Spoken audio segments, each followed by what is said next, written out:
ಶ್ರೀ ಯದುಗಿರಿಯ ತೀರಜ ಮಠ ಹಾಗೂ ಅಖಿಲ ಕರ್ನಾಟಕ ಶ್ರೀ ವೈಷ್ಣವ ಮಹಾಸಭಾ ವತಿಯಿಂದ ಬೆಂಗಳೂರಿನ ಅರಮನೆ ಮೈದಾನದಲ್ಲಿ ನಡೆದ ಶ್ರೀ ರಾಮಾನುಜ ವಿಶ್ವವಿಜಯ ಮಹೋತ್ಸವ ಕಾರ್ಯಕ್ರಮವನ್ನು ಹಮ್ಮಿಕೊಳ್ಳಲಾಗಿತ್ತು. ಶ್ರೀ ಯತಿರಾಜ ಜಿಯರ್ ಸ್ವಾಮಿಗಳ ಸಾನ್ನಿಧ್ಯದಲ್ಲಿ ನಡೆದ ಕಾರ್ಯಕ್ರಮದಲ್ಲಿ ರಾಜ್ಯಾದ್ಯಂತ ರಾಮಾನುಜರ ಭಕ್ತರು, ಶ್ರೀ ವೈಷ್ಣವ ಸಮುದಾಯದ ಸಹಸ್ರಾರು ಭಕ್ತರು ಆಗಮಿಸಿದರು. ಇನ್ನು ಕಾರ್ಯಕ್ರಮದಲ್ಲಿ ವೇದ ಪಠಣವನ್ನು ಮಾಡಲಾಯಿತು. ಅಲ್ಲದೆ ಸಮಾಜದ ಸಾಧಕರನ್ನು ಗೌರವಿಸಲಾಯಿತು. ಇನ್ನು ಇದೇ ಕಾರ್ಯಕ್ರಮದಲ್ಲಿ ಭಾಗವಹಿಸಿದ್ದ ಮಾಜಿ ಪ್ರಧಾನಿಗಳಾದ ಎಚ್.ಡಿ. ದೇವೇಗೌಡ ಅವರು ಭಾಗವಹಿಸಿದರು. ನಾಡಿಗೆ ರಾಮಾನುಜರ ಕೊಡುಗೆ ಅಪಾರ. ಅಂತಹ ಮಠದ ಶ್ರೀಗಳ ಆಶೀರ್ವಾದ ನನಗೆ ಸಿಕ್ಕಿದ್ದು ನನ್ನ ಪುಣ್ಯ ಅಂತ ತಿಳಿಸಿದ್ದಾರೆ.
ಸ್ವಾಮಿ ರಾಮಾನುಜರ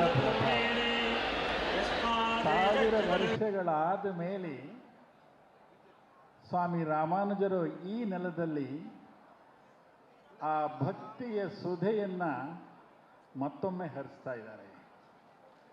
ಜಗದಾಚಾರ್ಯರಾದಂತಹ ಸ್ವಾಮಿ ರಾಮಾನುಜರು ಕರ್ನಾಟಕದಲ್ಲಿ 32 ವರ್ಷಗಳ ಕಾಲ ಸಂಚಾರ ಮಾಡಿದರು. ಜಾತಿ ಮತ ಭೇದ ಭಾವ ಇಲ್ಲದೆ ಎಲ್ಲರಿಗೂ ಭಗವಂತನ ಉಪಾಸನಾ ಮಾರ್ಗವನ್ನು ತೋರಿಸಿದಂತಹ ಸಂತ ಶ್ರೇಷ್ಠರು. ನನಗೆ ಆಶ್ಚರ್ಯ,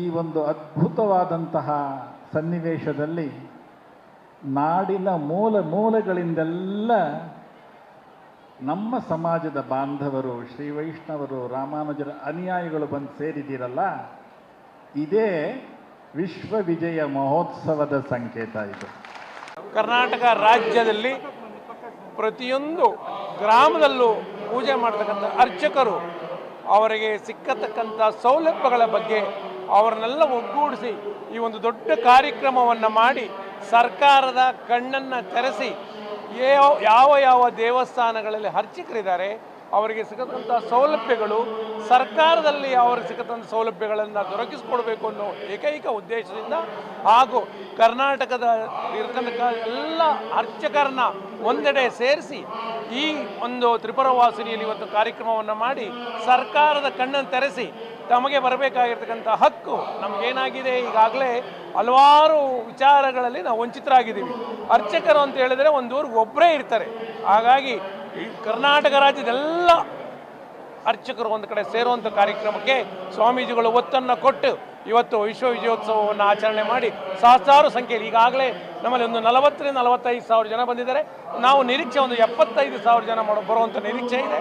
ಮುಂದಿನ ದಿನಗಳಲ್ಲಿ ಈ ಒಂದು ಒಳ್ಳೆಯ ಕಾರ್ಯಕ್ರಮವನ್ನು ಮಾಡಬೇಕು ಅನ್ನೋ ಕಾರ್ಯಕ್ರಮವನ್ನು ನಾವು ಇವತ್ತು ಹಮ್ಮಿಕೊಂಡಿದ್ದೀವಿ. ಕರ್ನಾಟಕ ರಾಜ್ಯದಲ್ಲಿ ಪ್ರತಿಯೊಂದು ಗ್ರಾಮದಲ್ಲೂ ಪೂಜೆ ಮಾಡ್ತಕ್ಕಂಥ ಅರ್ಚಕರು ರಾಮಾನುಜರವರ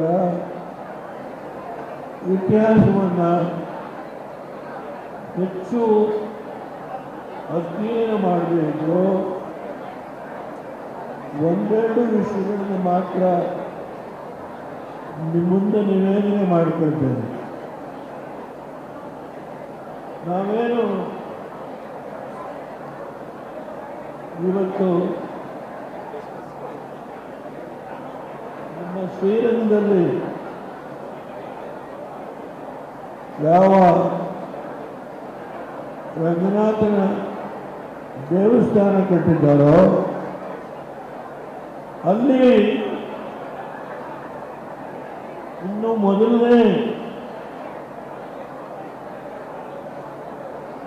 ಅದು 300 ಅಡಿ ಬಹುಶಃ ಅಡಿ ಎತ್ತರದ ಗೋಪುರ. ಅಲ್ಲಿ ನಿಂತರೆ